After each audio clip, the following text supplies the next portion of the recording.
তার রাজনৈতিক জীবনের প্রথম থেকে শেষ পর্যন্ত তার পাশে থাকার সৌভাগ্য হয়েছে আমাদের।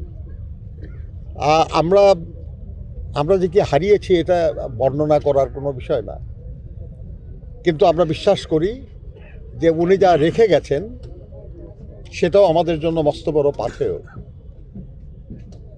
সব রাজনৈতিক নেতা উত্তরাধিকার রেখে যেতে পারেন না। আমাদের দেশে আমরা দেখেছি শেরে বাংলা ফজলুল হক, হোসেন শহীদ সোহরাওয়ার্দীদের মতো বিখ্যাত মানুষরা তাদের আদর্শ ধারণ করে সামনে এগিয়ে যাওয়ার মতো সেরকম কাউকে রেখে যেতে পারেন নাই। কিন্তু দেশনেত্রী বেগম খালেদা জিয়া তার সন্তান জনাব তারেক রহমানকে রেখে গেছে। এখন অন্যতম প্রধান জনপ্রিয় ব্যক্তিত্ব এবং বাংলাদেশের রাজনীতির মস্ত বড় একজন অংশীদার।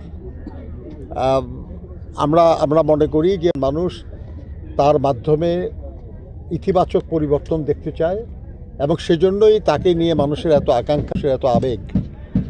আমরা বিশ্বাস করি যে তিনি দেশমাতৃকার জন্য দেশনেত্রী যা করেছেন সেখান থেকে শুরু করে এটাকে আরও এগিয়ে নিয়ে যেতে পারলেই শুধু দেশ এবং দেশের মানুষের কল্যাণ হবে।